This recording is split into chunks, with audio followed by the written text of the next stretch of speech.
Hello students, this is a continuation of Law of Contract Unit 1. This is part 2. As I said, it's a long paper, so I'm breaking it into parts. We are going to start by first looking at enforceability of agreement. 1. An agreement is enforceable by law if it creates some legal obligation. In case of default, the parties must intend to sue and to be sued. 2. Agreements are basically of two types. 1. Commercial or business agreements. In such agreements, the usual presumption is that the parties intend to create legal relations unless otherwise stated. 2. Social or domestic agreements. In such agreements, the usual presumption is that the parties do not intend to create legal relations unless otherwise stated. Illustration. Agreements of moral, religious, or social nature. Example, a promise to lunch together at a friend's house or to take a walk together are not contracts, because they are not likely to create a duty enforceable by law for the simple reason that the parties never intended that they should be attended by legal consequences. Differences between an agreement and a contract. This is illustrated with 3 columns. The first column is titled Point of Difference. Second column, agreement, is titled agreement, and the third column is titled contract. Under point of difference, there are 4 points, and we look at how agreement and contract are different with regard to these points. So, point of difference. First point of difference, what constitutes? Under agreement, what constitutes under agreement is agreement is equal to offer plus acceptance of offer.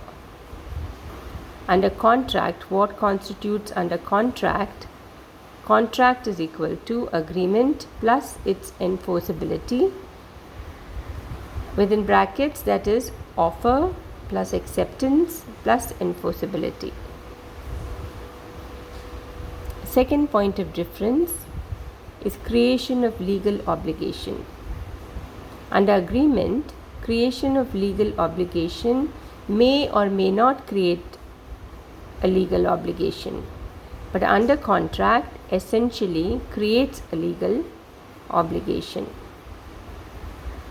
Third point of difference we are looking at is one in other. Under agreement, every agreement need not necessarily be a contract, but under contract, all contracts are necessarily agreements. Fourth point of difference is binding.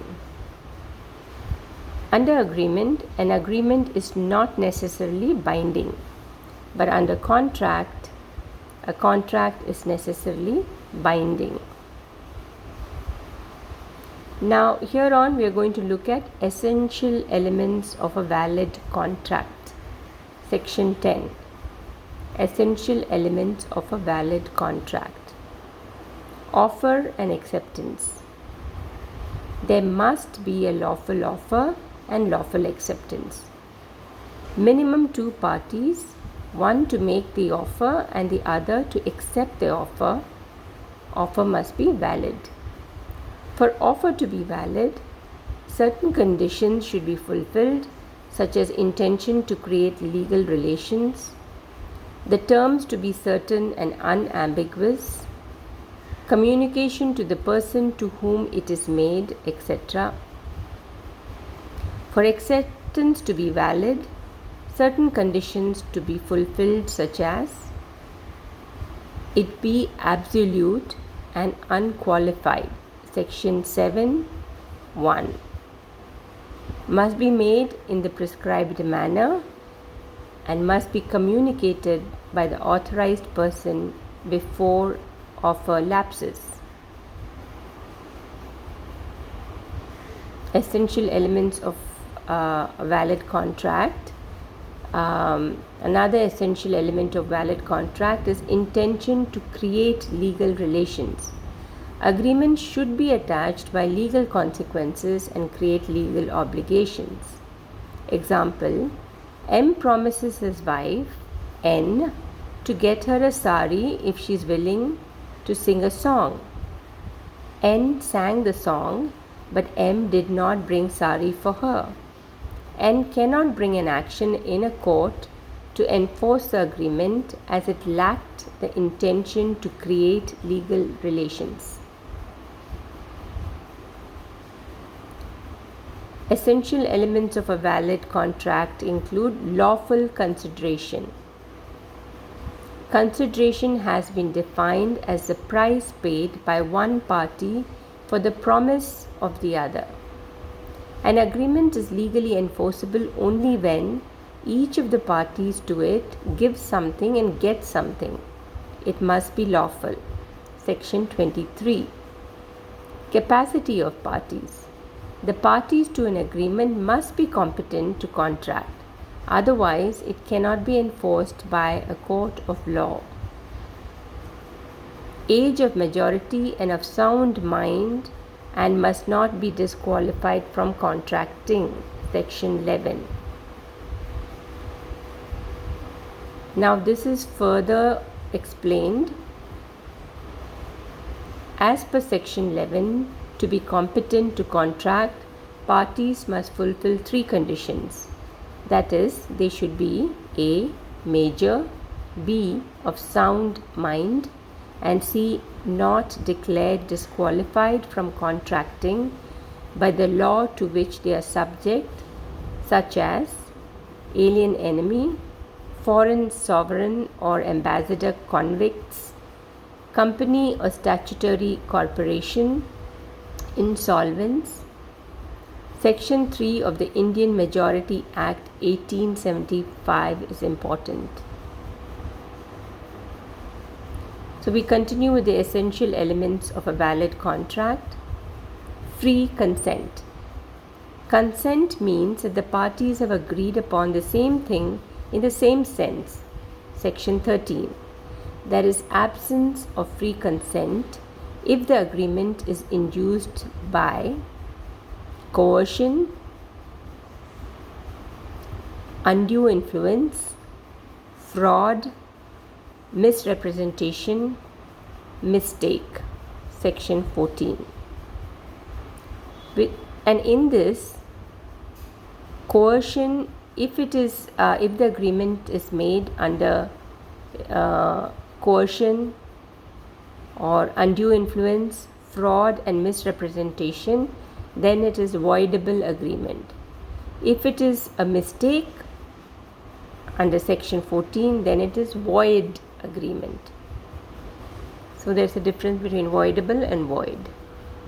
Now this is further explained in the next page. Coercion. What is coercion? Coercion is under pressure or threat, such as beating, etc. What is under influence?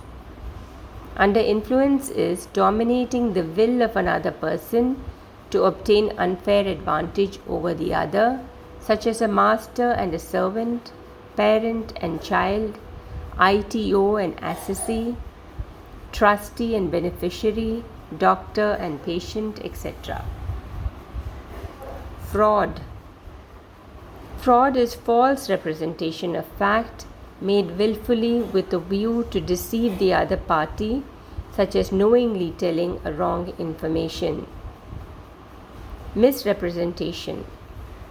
Misrepresentation is false representation of fact made innocently or non-disclosure of a material fact without any intention to deceive the other party.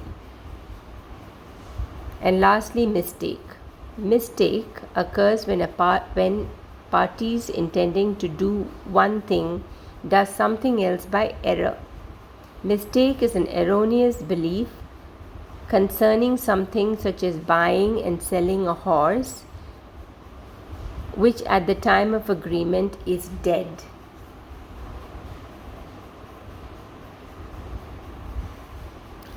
We continue with other essential elements of a valid contract. Lawful object. Parties to an agreement must agree for a lawful object. If the object is unlawful for one or the other reasons, the agreement is void. Example: fraudulent, illegal, immoral, opposed to public policy, injury to the person or property. Next, writing and registration. A contract may be in oral or writing, but in special cases the Act says that agreement to be valid must be in writing and registered. So we'll stop here, and in the next section, in the next part, we'll look at illustration of writing and registration of a contract.